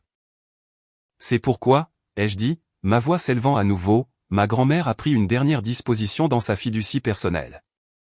Elle s'est assurée que tous ses petits-enfants commenceraient leur carrière sur un pied d'égalité, peu importe qui leurs parents favorisaient. J'ai regardé droit vers Chloé. Son visage était blanc, ses yeux écarquillés d'incrédulité. Donc, en plus du don de 5 millions de dollars à l'hôpital, le Florence Preston Trust a également remboursé l'intégralité de ma dette de prêt étudiant de 300 000 dollars. La transaction a été finalisée au moment où mon doctorat en médecine a été conféré. J'ai laissé cela s'imprégner. Le silence dans la pièce était absolu, si silencieux que je pouvais entendre le bourdonnement de la climatisation. J'ai levé mon simple verre d'eau gazeuse. Alors, tu vois, Chloé, c'est vraiment une célébration sans dette pour nous deux. Félicitations, ma sœur. Il semble que nous ayons toutes les deux réussi après tout. Le son de la flûte de champagne de Chloé se brisant alors qu'elle glissait de sa main tremblante a résonné dans la salle de bal. Mes parents m'ont fixé, leur visage un masque de rage pure et non dissimulé.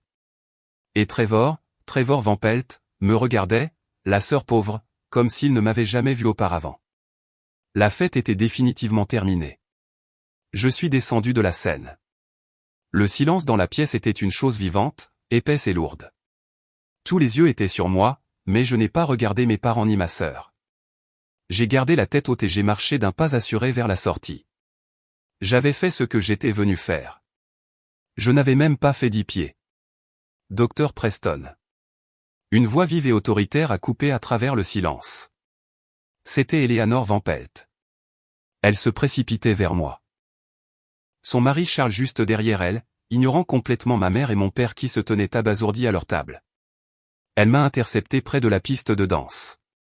Son visage, qui avait été si froid et dédaigneux plus tôt, était maintenant arrangé en un masque d'admiration intense.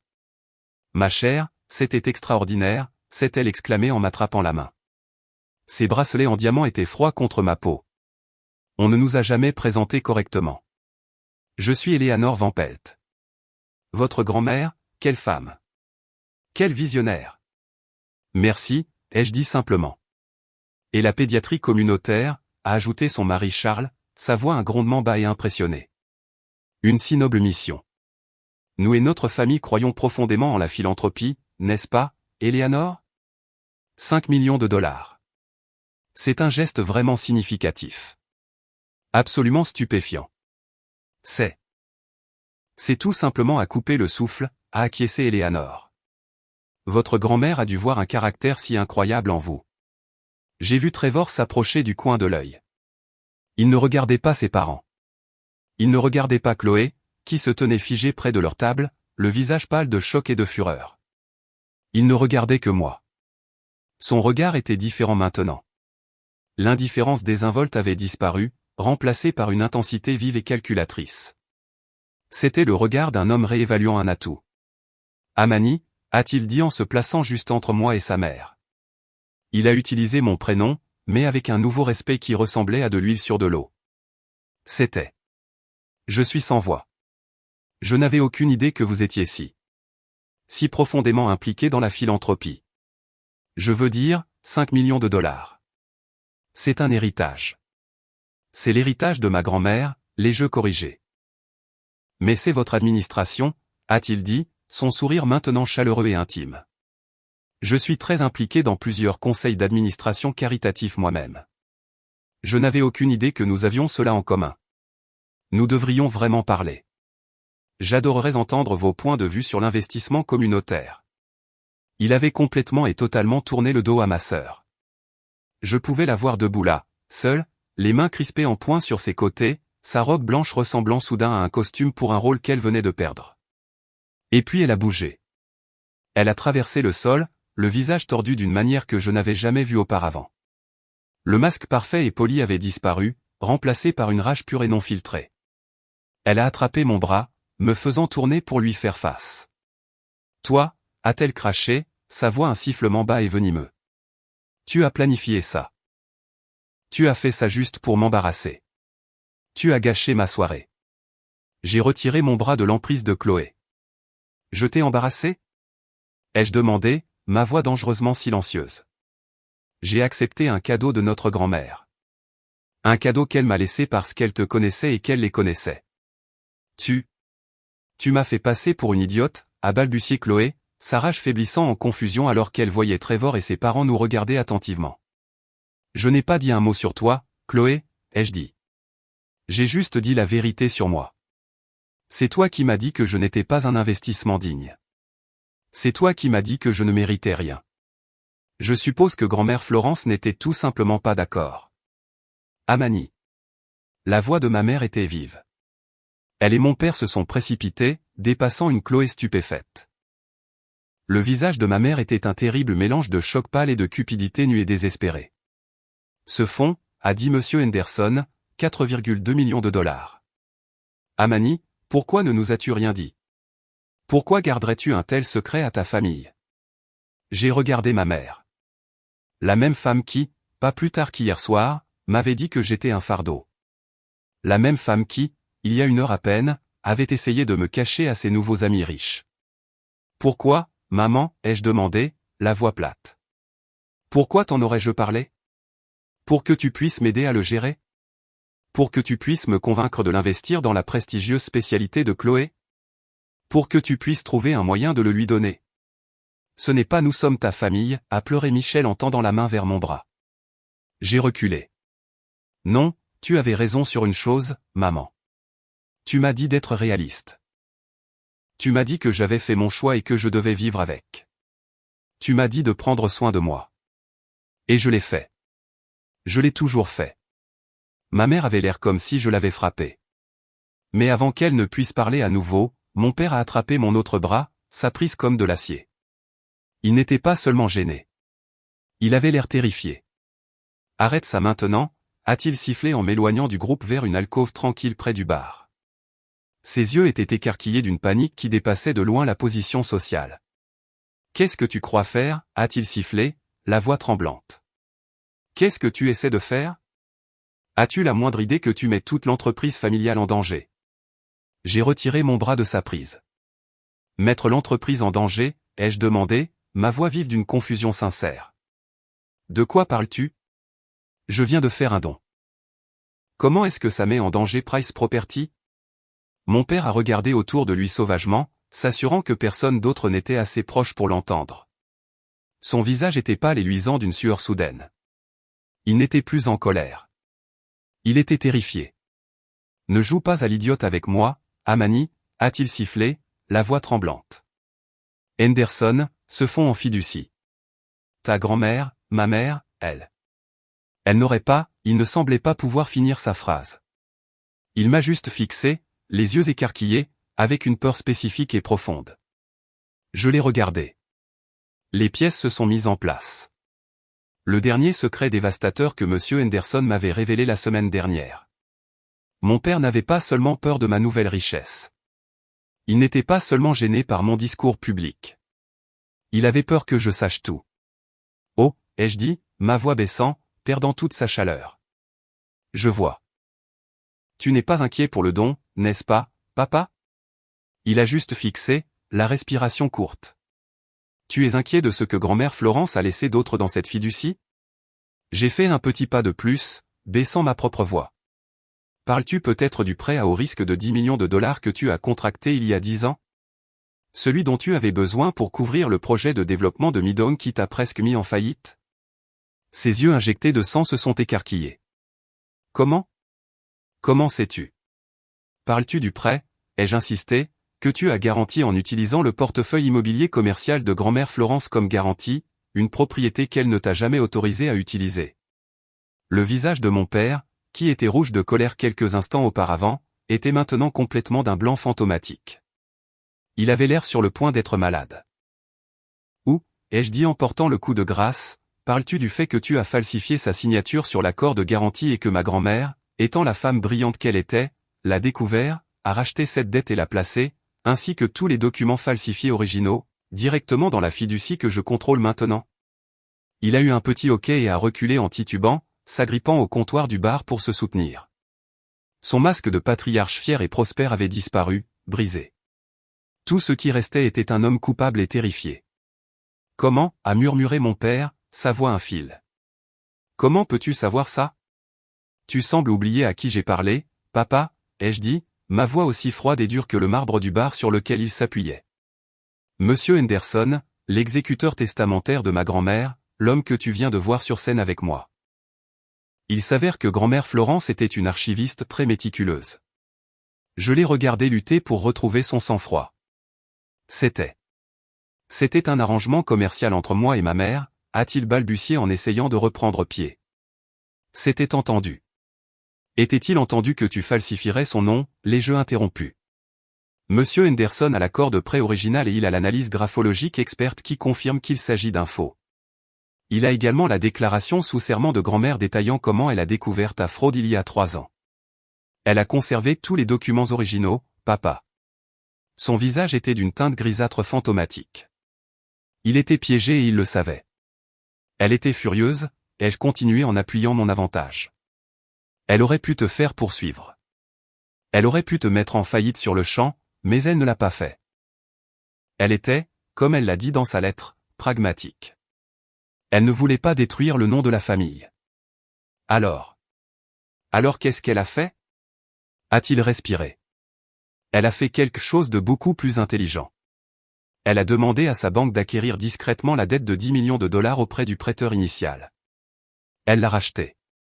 Et puis, dans son dernier acte de génie, elle a transféré l'intégralité du portefeuille de prêt, y compris les documents falsifiés originaux, directement dans le Florence Preston Trust. Le même trust, ai-je ajouté doucement, dont moi, depuis ma remise de diplôme, je suis l'unique bénéficiaire et administratrice. Tout le poids de la situation l'a finalement frappé. Je pouvais voir le calcul dans ses yeux, la prise de conscience. Ce qui signifie, ai-je dit en lui expliquant, que Price Property ne doit pas 10 millions de dollars à la banque. Elle me les doit. Je suis ton principal créancier. Et en tant que gestionnaire de ma fiducie, j'ai toute l'autorité légale pour exiger le remboursement de ce prêt. Immédiatement. Il m'a regardé, les yeux remplis d'une terreur que je n'avais jamais vue auparavant. Amani, tu ne peux pas, a-t-il plaidé. Sa voix n'était plus tonitruante. C'était le faible murmure d'un homme vaincu. Tu ne le ferais pas. Ce serait la fin de tout. L'entreprise, ma réputation, ta mère, Chloé, tu détruirais cette famille. Tu nous détruirais. Il avait raison. D'un simple appel téléphonique à Monsieur Henderson, je pouvais le mettre en faillite. Je pouvais prendre l'entreprise, les maisons, les voitures. Je pouvais détruire le fondement même de la famille Price qu'ils avaient tant chérie, la même famille qui venait de me dire que je n'étais pas un investissement digne. Je tenais toutes les cartes. Le pouvoir à ce moment-là était absolu. J'ai regardé mon père, cet homme qui m'avait rejeté, qui avait choisi de financer la vanité de ma sœur plutôt que ma carrière, et je lui ai adressé un petit sourire froid. Tu as tort, papa, ai-je dit. Je ne vais pas détruire la famille. Il a levé les yeux, une lueur d'espoir désespérée dans ses yeux. Je vais la sauver. Mon père m'a regardé, le visage pâle et désespéré. La sauver, a-t-il murmuré en s'accrochant aux mots. Quoi? Qu'est-ce que tu veux dire, Amani? N'importe quoi. Je ferai n'importe quoi. Je savais que tu ne le ferais pas. Tu es une bonne fille. Tu ne nous détruirais pas, j'ai tenu son regard. Je ne fais pas ça pour toi, papa. Et je ne le fais pas pour maman ou Chloé. Je le fais pour ma grand-mère. Elle ne voulait pas que le nom de la famille soit ruiné. Elle voulait juste une reddition de compte. Et je vais l'obtenir. Price Property est en sécurité pour l'instant. Je ne vais pas exiger le remboursement du prêt.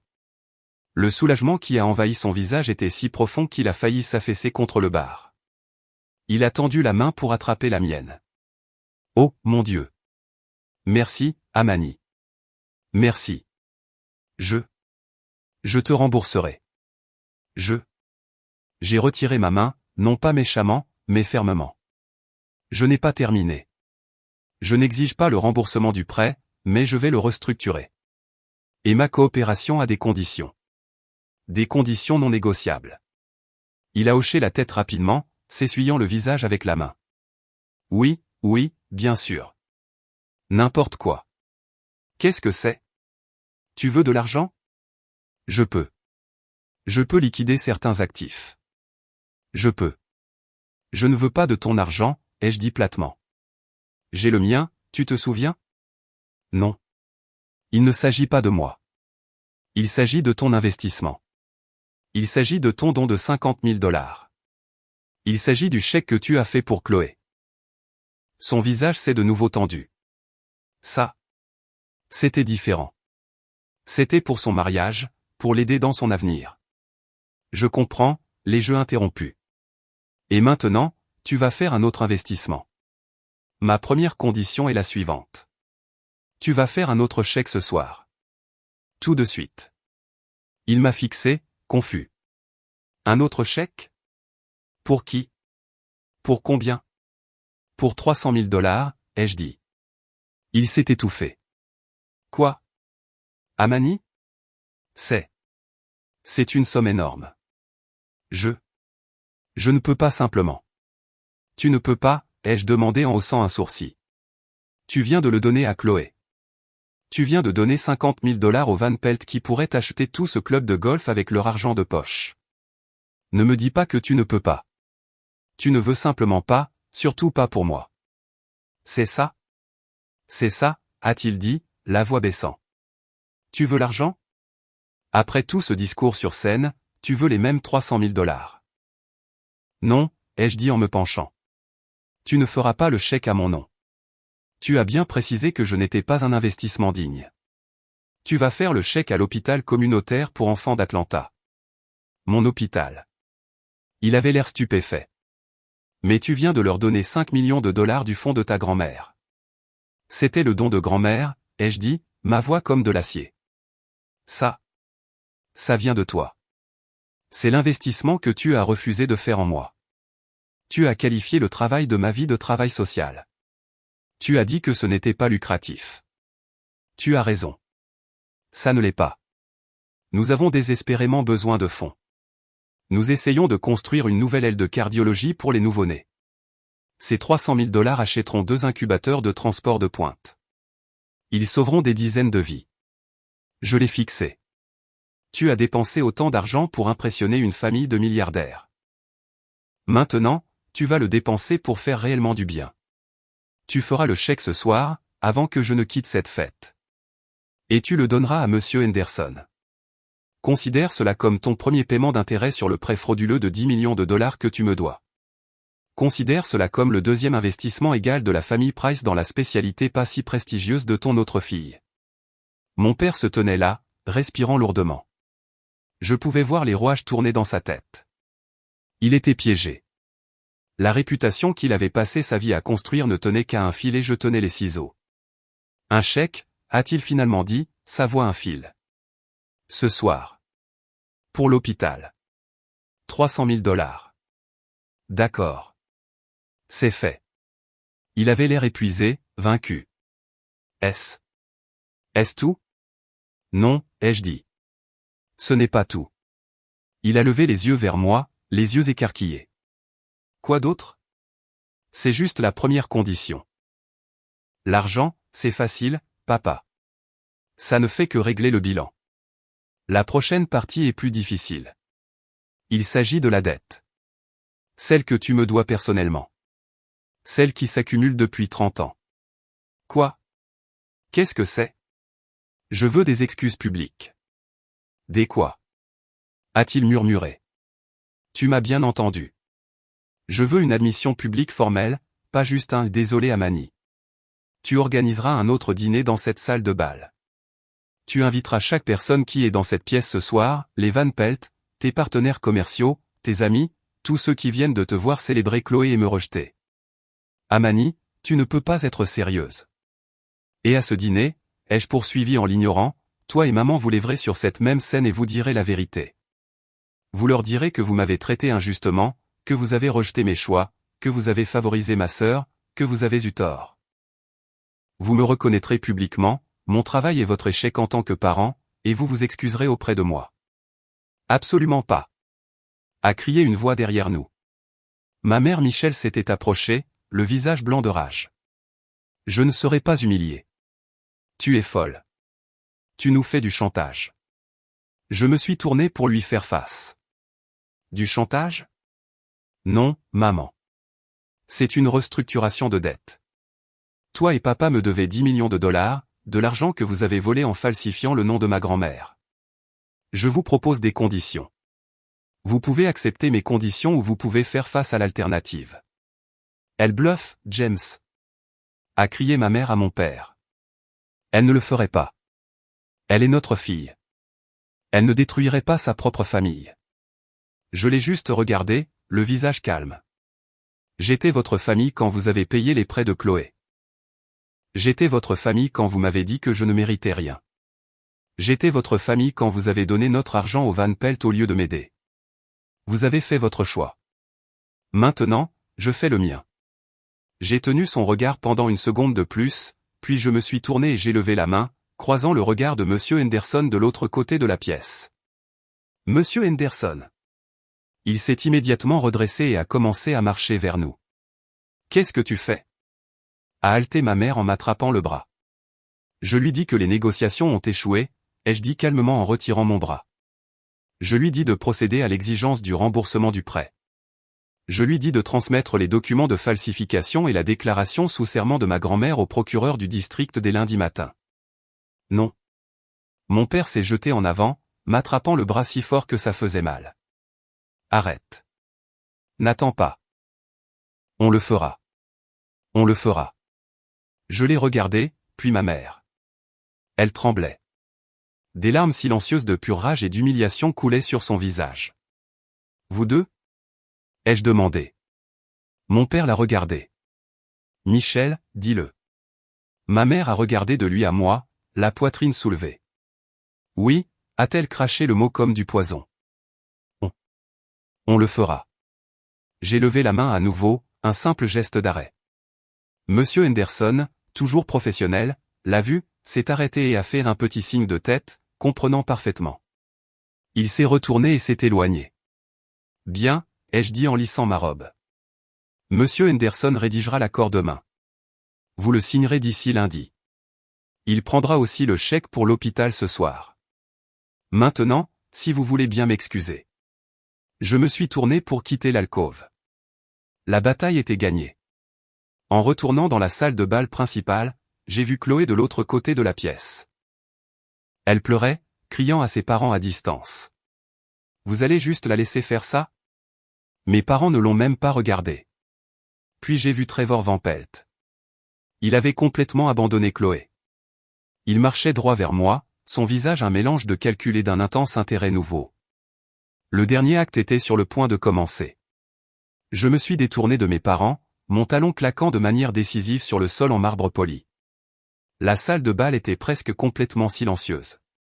Le quatuor à cordes avait cessé de jouer. Le joyeux brouhaha de l'élite d'Atlanta avait disparu, remplacé par un silence épais et lourd, brisé seulement par le son de quelqu'un toussant nerveusement près du fond. Tous les yeux étaient sur moi. Je pouvais sentir le poids de leur regard, leur choc, leur jugement, leur curiosité soudaine et intense. J'ai vu mon père, James, toujours appuyé contre le bar, l'air complètement vaincu. Ma mère, Michel, s'essuyait furieusement les yeux, mais ce n'étaient pas des larmes de tristesse. C'étaient des larmes de pure rage. Je m'en fichais. J'avais fait ce que j'étais venu faire. L'armure que ma grand-mère m'avait laissée était plus forte que je ne l'aurais jamais imaginé. Je voulais juste partir. Je voulais sortir de cette pièce, de ce chapitre de ma vie et ne jamais regarder en arrière. J'ai commencé à marcher vers la grande entrée, ignorant les chuchotements qui commençaient à peine à se propager dans la foule. J'ai ignoré ma mère qui appelait mon nom d'une voix désespérée et étranglée. J'ai ignoré Chloé, que je pouvais voir de l'autre côté de la pièce me fixer, son visage pâle et froissé, sa célébration semblait en ruines absolues. J'étais presque à la porte. J'étais presque libre. Amani, attends. La voix était douce, confiante, et juste derrière moi. Je me suis arrêté mais je ne me suis pas retourné. Je savais exactement qui c'était. Trevor Van Pelt. Amani, a-t-il répété en se plaçant directement sur mon chemin, bloquant ma sortie. Son expression était complètement différente du regard suffisant et calculateur qu'il avait porté toute la nuit. Maintenant, c'était un regard d'admiration intense, presque prédatrice. C'était écœurant. C'était, a-t-il respiré, la chose la plus incroyable que j'ai jamais vue. Je l'ai juste fixé, le visage impassible. Excusez-moi, Trevor, je pars. Non, attends, s'il te plaît, a-t-il dit en levant la main. Je suis sincèrement, complètement choqué. Ce que tes parents ont fait, ce qu'ils ont dit. C'est incroyable. Vraiment. Et la façon dont tu as géré ça, le pouvoir, l'intelligence. Il a secoué la tête, un petit rire lui échappant. 5 millions de dollars, comme ça. Et ce coup avec le prêt de ton père. Du pur génie. Ce n'était pas un coup, Trevor. C'était la vérité. Maintenant, si tu veux bien me laisser passer. Non, écoute, a-t-il insisté en se rapprochant. Je pouvais sentir son parfum cher. Mes parents sont. Eh bien, ils sont stupéfaits. Ma mère, Eleanor, elle est profondément impressionnée. Elle respecte le pouvoir. Et ce que tu viens de faire?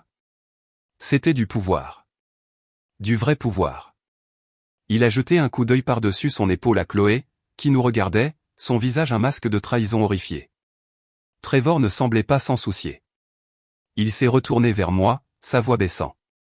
Chloé, elle n'est tout simplement pas comme toi, n'est-ce pas? Je veux dire, je le vois maintenant. Elle est. Eh bien, elle n'est pas une meneuse. Elle est simple. Tout ce dont elle parle, c'est du mariage, de la maison, des fêtes. Mais toi, tu es une visionnaire. Tu gères une fiducie de plusieurs millions de dollars. Tu sauves la vie d'enfants. Tu es celle de la famille qui a réellement une vision. J'ai finalement parlé. Tu as fini? Non, je n'ai pas fini, a-t-il dit, son sourire devenant intime. Je dois être honnête avec toi, Amani. Je pense que j'ai fait une terrible erreur. Une erreur avec Chloé? C'est comme si c'était évident. J'ai été ébloui par l'évidence, le joli visage, la conversation facile. Mais je ne regardais pas le véritable atout. C'était toujours toi. Tu es celle qui a un avenir. Tu es celle qui comprend comment le monde fonctionne vraiment. Ma famille, nous respectons la philanthropie. C'est une part énorme de notre monde. Ce que tu as fait ce soir, c'est le genre de travail que ma famille apprécie. C'est le genre de travail que j'apprécie. Je suis si contente que le travail de ma vie réponde à tes normes, ai-je dit, ma voix dégoulinant de sarcasme. Maintenant, s'il te plaît, bouge. Écoute-moi juste, a-t-il plaidé, baissant encore plus la voix, même s'il savait que tout le monde nous regardait. Ces fiançailles, ce n'est pas définitif tant que les papiers ne sont pas signés, pour ainsi dire. Il est clair que j'ai choisi la mauvaise sœur. Il est clair que tu es le vrai prix dans cette famille. Je pense qu'on devrait parler. Vraiment parler. Demain, on pourrait déjeuner. On a tellement en commun. Notre intérêt pour la charité de haut niveau et pour avoir un impact. Il a même tendu la main comme pour toucher mon bras. J'ai regardé sa main tendue. La main qui tenait celle de ma sœur. La main qui portait une montre en platine que mon père admirait probablement. Cet homme qui s'était tenu à côté et avait souri narquoisement pendant que sa future famille me rejetait comme du travail social et à faible revenu. Cet homme qui avait regardé ma sœur se délecter de mon humiliation. Maintenant que les chiffres avaient changé, maintenant que ma valeur avait été publiquement réévaluée, j'étais soudainement une visionnaire. J'étais le véritable atout. Tu penses, ai-je dit lentement, que parce que j'ai de l'argent, je suis soudain intéressante pour toi. Non, pas seulement l'argent, a-t-il corrigé rapidement. Le pouvoir, l'intelligence qu'il a fallu, le fait que tu aies déjoué toute ta famille. C'est incroyablement attirant. Chloé ne pourrait jamais faire ça. Tout ce qu'elle sait faire, c'est dépenser de l'argent. Toi, tu sais comment en gagner et comment l'utiliser. Il essayait en fait de me vendre quelque chose. Il essayait de passer d'une sœur à l'autre. Ici même, au milieu de la salle de bal, comme si j'étais une action qu'il était désespéré d'acquérir après un rapport de résultats étonnamment positif. Il a vu le fonds en fiducie de ma grand-mère, mon contrôle sur l'entreprise de mon père, mon don de 5 millions de dollars et il a vu une fusion meilleure, plus rentable. Il essayait d'améliorer son alliance. Je n'avais jamais ressenti un mépris aussi profond pour un autre être humain de toute ma vie. J'ai laissé le silence s'étirer. J'ai regardé Trevor Van Pelt, son costume cher et parfaitement taillé, son beau visage avide, ses yeux brillants de cette nouvelle admiration répugnante. J'ai regardé cet homme qui s'était engagé envers ma sœur jumelle essayer de l'échanger contre moi, sa sœur ratée, parce que ma valeur avait soudainement augmenté. Il me voyait comme la meilleure affaire. Et puis j'ai fait quelque chose auquel il ne s'attendait pas. J'ai souri. Ce n'était pas un sourire chaleureux. C'était un sourire lent, froid et précis.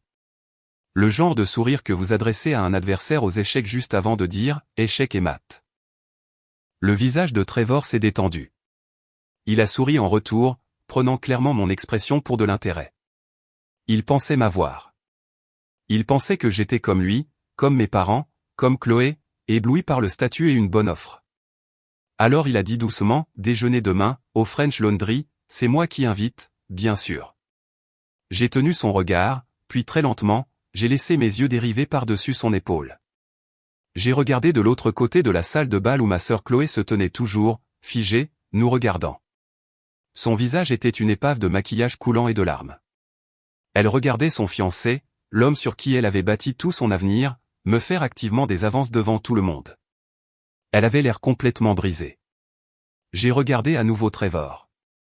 Mon sourire est resté en place. Tu sais quoi, Trevor, ai-je dit, ma voix douce mais portant dans la pièce silencieuse. Tu as absolument raison. Ma sœur et moi, nous sommes complètement, fondamentalement différentes. Il a rayonné, se penchant plus près. Je savais que tu le verrais. Tu es à un autre niveau. Nous sommes à un autre niveau. Nous le sommes, ai-je acquiescé. Par exemple, ai-je fait une pause, laissant le moment en suspens. Ma sœur Chloé, elle voulait vraiment t'épouser. Elle était excitée à ce sujet. Elle a vu toi et le nom de ta famille et ton argent, et elle voulait sincèrement être ta femme. Son sourire a vacillé, une lueur de confusion dans ses yeux. Il ne voyait pas où cela menait. Mais moi, ai-je continué, ma voix tombant dans un murmure confidentiel qui était en quelque sorte plus froid qu'un cri. Je vois les mêmes choses. Je vois le nom de ta famille. Je vois ton argent. Je vois ton statut social. Et honnêtement, tout ce que je peux penser, c'est à quel point tu es incroyablement bon marché. Son visage s'est figé. Le sourire a disparu. Quoi? Qu'est-ce que tu viens de dire? Je te trouve dégoûtant, ai-je élaboré, mon sourire s'effaçant enfin. Tu t'es tenu aux côtés de ma sœur pendant qu'elle m'humiliait. Tu as regardé mes parents me rejeter. Tu ne l'as pas seulement toléré, tu l'as encouragé. Tu étais heureux d'épouser une famille qui traitait l'un des siens comme un déchet. Et à la seconde même où tu découvres que le déchet pourrait en fait valoir plus que le trésor que tu as choisi, tu essaies de monter en gamme, ici même, devant elle, devant tout le monde. Je me suis penché, tout comme lui. Tu n'es pas un visionnaire, Trevor. Tu n'es pas puissant. Tu n'es qu'un parasite avide, sans colonne vertébrale et opportuniste. Et l'idée de déjeuner avec toi est la chose la plus répugnante que j'ai entendue de toute la nuit, et ça en dit long. J'ai regardé au-delà de lui vers Chloé à nouveau. Chloé t'a peut-être voulu, mais moi. Je ne te prendrais pas si tu étais le dernier homme d'Atlanta. J'ai tenu son regard pendant une seconde de plus, regardant la couleur quitter son visage, remplacé par un rouge sombre et marbré d'humiliation pure. Il avait été publiquement évalué et jugé sans valeur. Maintenant, ai-je dit, ma voix revenant à un volume normal, si vous voulez bien m'excuser, je vais aller parler aux vrais philanthropes dans la pièce, ceux qui sont ici pour soutenir un hôpital pour enfants, pas seulement pour tirer parti d'une nouvelle connexion sociale. Je l'ai contourné. Il n'a pas bougé. Il est juste resté là, stupéfait, alors que je m'éloignais. Je n'ai pas regardé en arrière. Je n'en avais pas besoin. Je pouvais sentir l'onde de choc et le silence stupéfait derrière moi. J'avais repris mon récit. J'avais repris mon pouvoir. Et j'avais laissé les décombres de la célébration parfaite de ma famille derrière moi pour qu'il les nettoie. Le cri de Chloé a traversé le silence stupéfait de la salle de bal. C'était un son aigu et laid, arraché de sa gorge. Elle a traversé la piste de danse en titubant, son visage un masque grotesque de rage et d'incrédulité. Trevor, a-t-elle crié en attrapant son bras. Trevor, qui me fixait avec cet horrible intérêt calculateur, a baissé les yeux sur sa main sur son costume cher comme si c'était un serpent. Trevor, tu ne vas pas aller vers elle, n'est-ce pas, a pleuré Chloé, sa voix se brisant, son maquillage parfait commençant à couler. Après ce qu'elle vient de faire, après qu'elle ait tout gâché, tu oses me quitter pour elle. Trevor Van Pelt a regardé ma sœur. Son visage, qui avait été si impressionné quelques instants auparavant, était maintenant froid de fureur. C'était un homme qui détestait par-dessus tous les scènes publiques, et ma sœur, la femme qu'il avait choisie pour son prestige, lui en offrait la plus grande de sa vie. Il a arraché son bras de son emprise. « Lâche-moi, Chloé » a-t-il grogné. Sa voix était basse, mais elle portait. « Tu crois que c'est à propos d'elle ? C'est à propos de toi. C'est à propos de toute ta famille frauduleuse. Tu es restée assise là et tu as laissé tes parents, ta famille, faire ce don pathétique de 50 000 $. Tu es comme eux. Vous tous. Vous êtes une fraude. Non, a plaidé Chloé. Non, Trevor, s'il te plaît. Ce n'est pas comme ça. Les fiançailles sont rompues, a-t-il dit en redressant sa veste de costume. Il en avait fini. Ne m'appelle pas. Ne me contacte pas. Mon père, a-t-il dit, la voix pleine d'un venin final et tranchant, appellera ton père demain matin pour discuter des répercussions financières de cette humiliation. Il ne l'a plus regardé. Il ne m'a pas regardé. Il a simplement tourné le dos, le corps droit comme un piquet, et est sorti en trombe de la salle de bal. Les lourdes portes en chêne se sont refermées derrière lui, le son résonnant comme un coup de feu. Chloé est restée là une longue seconde, les bras toujours tendus. Elle avait l'air totalement brisée. Le projecteur qu'elle avait convoité toute la nuit était enfin entièrement à elle, et il la brûlait vive. Puis elle s'est tournée, les yeux sauvages et pleins de larmes, à trouver mes parents. Ils se tenaient toujours dans l'alcôve, figés dans leur tableau de choc. Elle a commencé à marcher vers eux, ses pas raides, sa robe blanche traînant. « Vous » a-t-elle murmuré, la voix tremblante. « C'est vous qui avez fait ça. » Ma mère, Michel, s'est précipitée en avant. « Chloé, ma chérie, tout va bien. Il est juste contrarié. Il se calmera. On peut arranger ça. » Arranger ça? La voix de Chloé est montée en un cri. Il est parti. Les Van Pelt sont partis. C'est fini. Elle a frappé ses 2 poings sur leur table, faisant trembler les verres. Et c'est de sa faute. Et de votre faute. Pourquoi a-t-elle tout eu? Pourquoi? Mon père, James, a finalement trouvé sa voie. Chloé, pour l'amour de Dieu, calme-toi. Ce n'est pas l'endroit. Ne me dis pas de me calmer, a-t-elle hurlé. Et elle se fichait de qui l'entendait. Vous saviez. Vous saviez pour ce fonds en fiducie, n'est-ce pas? Vous saviez que grand-mère Florence lui avait laissé tout cet argent. Vous m'avez menti. Vous m'avez dit que j'étais la spéciale. Vous m'avez dit que j'étais l'investissement digne. Nous ne connaissions pas les détails, a balbutié ma mère en regardant frénétiquement autour d'elle. Les invités la fixaient tous, leur visage un mélange de pitié et de fascination. Menteuse, a crié Chloé. Vous m'avez laissé. Vous m'avez laissé.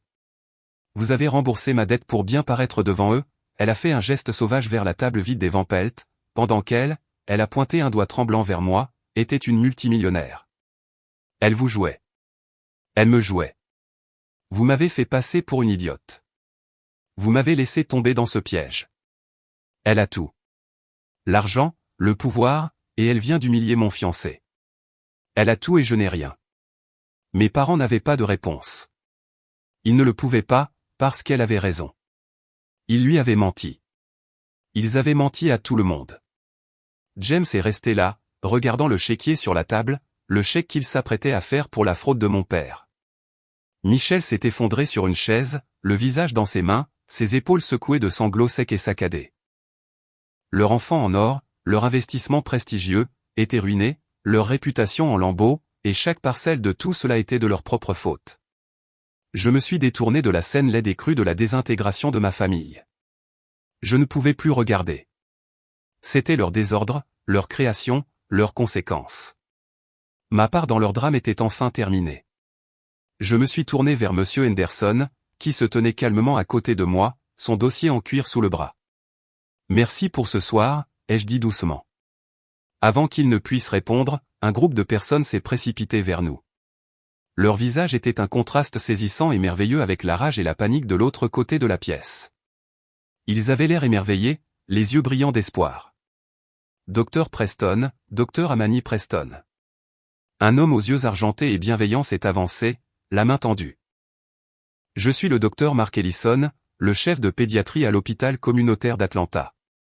J'ai serré sa main, le simple geste professionnel semblant plus réel que n'importe quelle étreinte familiale que j'ai jamais reçue. Docteur Ellison, ai-je dit, c'est un honneur de vous rencontrer. J'ai fait ma résidence dans votre hôpital. Nous le savons, a-t-il dit, la voix épaisse d'émotion. Il n'a pas lâché ma main. Nous savons tous qui vous êtes. Et nous? Nous sommes sans voix. Amani, puis-je vous appeler Amani? Vous n'avez aucune idée de ce que vous venez de faire. J'honore simplement les vœux de ma grand-mère, ai-je dit, me sentant soudain dépassé. Vous financez tout notre avenir, a-t-il dit, la voix se brisant. Nous essayons de financer une nouvelle unité de soins intensifs néonatales depuis 3 ans. Nous avons organisé des ventes de gâteaux, mendié des miettes. La subvention du comté sur laquelle nous comptions vient d'être refusée le mois dernier. Il a fait un geste vers le grand chèque de cérémonie que je tenais toujours, celui avec 5 millions de dollars écrits dessus. Ça, a-t-il dit, ce n'est pas juste un don. C'est toute l'aile. Ce sont des incubateurs de transport de pointe. Ce sont des ventilateurs respiratoires pour les nourrissons nés à 24 semaines. Vous venez de financer toute notre usine pour les 5 prochaines années. Une autre femme s'est avancée, vive et élégante dans un tailleur. Je suis au conseil d'administration de l'hôpital, Dr Preston. Ce que vous avez fait ce soir, monter sur cette scène, raconter votre histoire face à ça, elle a jeté un coup d'œil à ma famille, et faire ce genre de déclaration.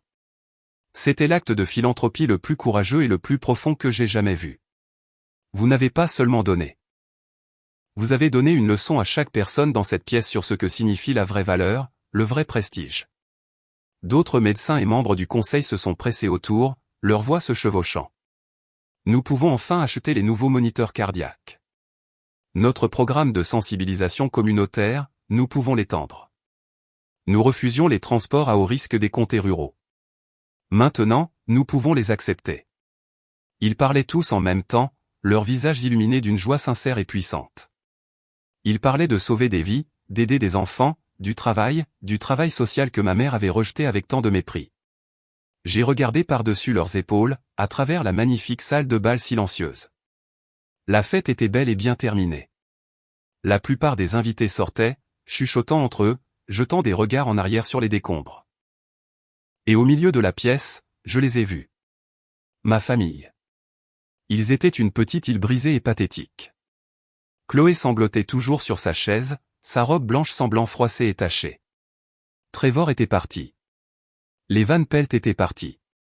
Mon père se tenait au-dessus de ma mère, le visage gris, les mains tremblantes alors qu'il essayait de la faire se lever.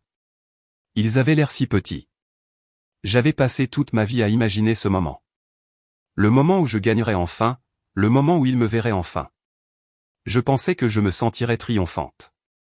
Je pensais que je ressentirais une vague de satisfaction, je vous l'avais bien dit. Je pensais que je me sentirais enfin bien de les voir aussi brisés qu'ils m'avaient fait sentir pendant 30 ans. Mais je ne ressentais rien. Non, ce n'était pas vrai. Je me sentais fatigué. Je ressentais une profonde fatigue jusqu'à l'os. Je sentais le poids de 30 ans à essayer d'être vu.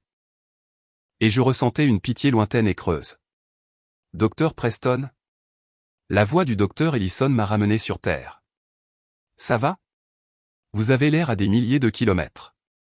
J'ai détourné le regard de ma famille brisée et je l'ai reporté sur ces étrangers, ces collègues, ces gens qui me voyaient, qui voyaient mon travail, qui appréciaient mes choix, qui me regardaient avec tant de gratitude. Je lui ai adressé un petit sourire sincère. Ça va, docteur, ai-je dit. En fait, je pense que je ne fais que commencer. J'avais mon propre argent. J'avais mon propre pouvoir. J'avais ma propre communauté. La question était, qu'allais-je faire d'eux? Est-ce que je m'en allais pour toujours? Ou est-ce que je faisais en sorte que mon père honore la dette de 10 millions de dollars qu'il me devait encore? La question du pardon ou de la justice restait en suspens. Je me suis détourné de mon père, mon talon claquant de manière décisive sur le sol en marbre poli. La salle de bal était presque complètement silencieuse. Le quatuor à cordes avait cessé de jouer. Le joyeux brouhaha de l'élite d'Atlanta avait disparu, remplacé par un silence épais et lourd, brisé seulement par le son de quelqu'un toussant nerveusement près du fond. Tous les yeux étaient sur moi.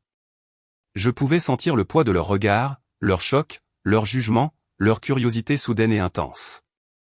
J'ai vu mon père, James, toujours appuyé contre le bar, l'air complètement vaincu. Ma mère Michelle s'essuyait furieusement les yeux, mais ce n'étaient pas des larmes de tristesse. C'étaient des larmes de pure rage. Je m'en fichais. J'avais fait ce que j'étais venu faire. L'armure que ma grand-mère m'avait laissée était plus forte que je ne l'aurais jamais imaginé. Je voulais juste partir. Je voulais sortir de cette pièce, de ce chapitre de ma vie et ne jamais regarder en arrière.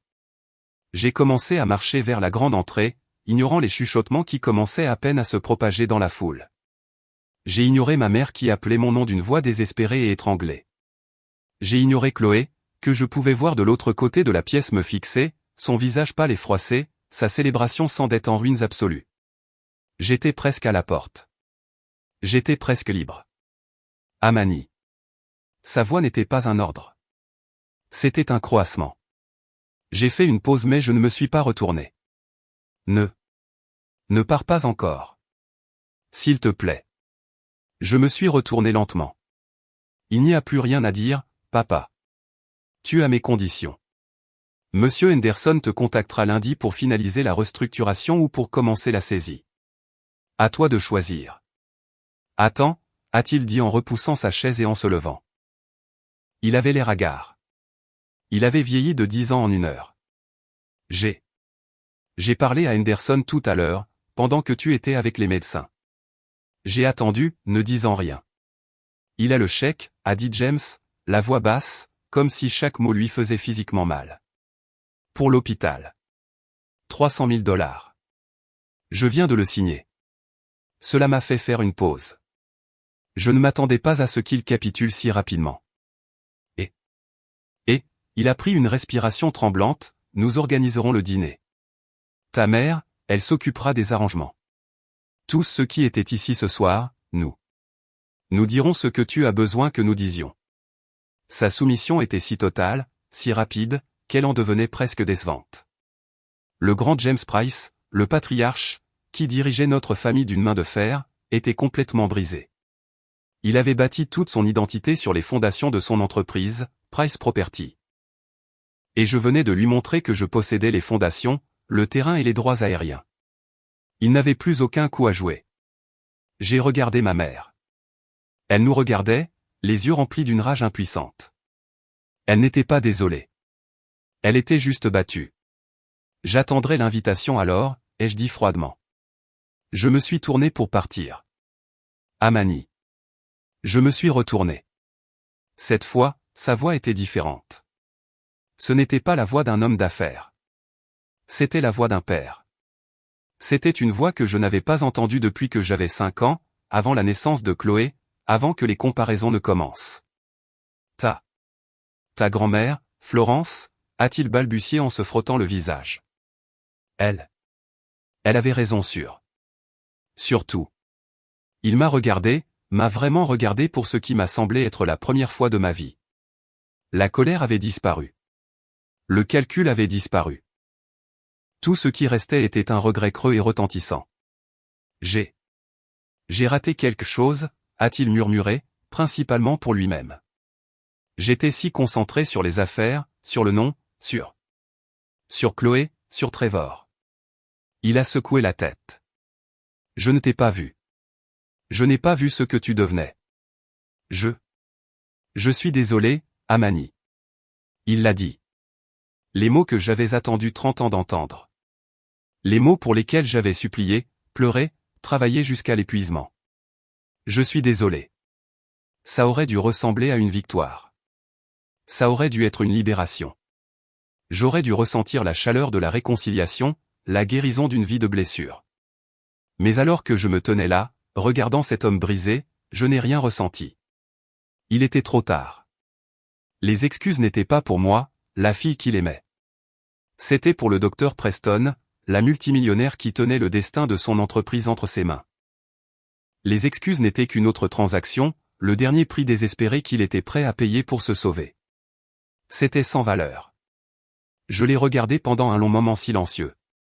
J'ai laissé le silence s'étirer, le laissant s'asseoir dans l'inconfort de sa propre confession. Je sais, ai-je dit finalement. C'était tout ce que je pouvais lui donner. C'était tout ce qu'il méritait. J'ai tourné le dos à mon père et à ma mère. J'ai tourné le dos aux ruines de la fête de Chloé. Je suis passé devant les invités stupéfaits, devant la table des Van Pelt, qui était maintenant remarquablement vide. Monsieur Henderson m'attendait près de la porte. Il tenait une nouvelle mallette en cuir. Le chèque est en sécurité, Dr Preston, a-t-il dit avec un petit sourire fier. Et j'ai l'accord de restructuration préliminaire. Je le ferai livrer par coursier au nouvel avocat de votre père demain matin. Merci, monsieur Henderson, ai-je dit. Pour tout. Pour avoir honoré les vœux de ma grand-mère. Ce fut mon profond plaisir, a-t-il répondu. Florence aurait adoré ce soir. Elle adorait le théâtre. Il m'a tenu la grande porte en chêne ouverte. Je suis sorti de la salle de bal et je suis entré dans l'air frais et silencieux de la nuit du clubhouse. La fausse chaleur, l'odeur oppressante des roses et du champagne, tout cela s'est estompé derrière moi. J'étais libre. Je n'ai pas regardé en arrière. J'ai donné mon ticket de voiturier au jeune homme qui s'est précipité pour aller chercher ma voiture simple et peu impressionnante. Je suis resté seul sous le portique, respirant l'odeur de pain et de terre humide. J'ai senti la vibration dans mon sac à main, mon téléphone. Pendant une seconde, j'étais sûr que c'était ma mère ou Chloé ou même Trevor qui lançait une autre vague de récrimination. Je l'ai sorti. Le numéro était celui que je ne reconnaissais pas. Indicatif régional local d'Atlanta. J'ai hésité, puis j'ai répondu, la voix méfiante. Bonjour, est-ce le docteur Amani Price, a demandé une voix de femme. Professionnelle, vive. C'est le docteur Preston, ai-je corrigé. Amani Preston. J'utilisais le nom de ma grand-mère. Ça semblait juste. Docteur Preston, je m'appelle Maria Jenkins. Je suis journaliste à l'Atlanta Journal-Constitution. Je m'excuse de vous appeler si tard, mais je viens de recevoir une information du conseil d'administration de l'hôpital pour enfants concernant un événement philanthropique majeur ce soir. Ils ont mentionné un don de 5 millions de dollars, le plus important de leur histoire, et qu'il venait de vous. J'ai levé les yeux vers les étoiles, visibles maintenant que j'étais loin des lumières de la ville. Mon histoire, mon récit. Oui, ai-je dit, la voix claire et forte. C'est exact. Il a été fait au nom du Florence Preston Trust. Je pouvais entendre la journaliste taper furieusement. C'est incroyable. La plupart de nos lecteurs associent le nom de la famille Price à l'immobilier, pas et bien, pas à ça. Pourquoi cet hôpital? Pourquoi maintenant? Quelle est l'histoire derrière tout ça? J'ai souri. Le voiturier s'est arrêté dans ma simple berline, mais j'ai levé un doigt pour lui demander d'attendre. J'ai fait quelques pas, vers l'obscurité du terrain de golf, tournant le dos à la fête. Je serais heureuse de commenter, ai-je dit, ma voix remplie d'une chaleur entièrement sincère. C'est une histoire qui commence avec ma grand-mère, Florence Preston. J'ai commencé à parler. Je lui ai parlé de la croyance de ma grand-mère en la communauté, de sa foi en le service, de son désir de soutenir le travail nécessaire et peu glamour d'aider les enfants. Elle croyait que la vraie valeur, ai-je dit, la voie stable, ne réside pas dans la personne que vous épousez ou le prix de votre robe. Elle croyait qu'elle réside dans le nombre de personnes que vous pouvez aider. J'ai raconté mon histoire à la journaliste. J'ai dit ma vérité. Je suis allé à ma voiture, je suis monté et je suis parti du country club. Ma voix remplissant le silence de la nuit, racontant enfin, la seule histoire qui comptait. La trahison familiale découle souvent de la jalousie et d'une fausse définition de la valeur. La famille d'Amani a célébré le chemin prestigieux de Chloé tout en rejetant le choix noble mais pauvre d'Amani. Ils ne savaient pas qu'Amani était secrètement riche et détenait le pouvoir de détruire tout leur héritage. La leçon est de ne jamais laisser les autres définir votre valeur. Pendant qu'ils étaient occupés à célébrer une image superficielle du succès, Amani attendait avec la vérité. La vraie force consiste à agir en silence et à laisser votre succès et leur hypocrisie se révéler au moment parfait. Avez-vous déjà dû prouver votre valeur à une famille qui ne valorisait que le succès superficiel? Partagez votre histoire dans les commentaires ci-dessous et n'oubliez pas d'aimer et de vous abonner.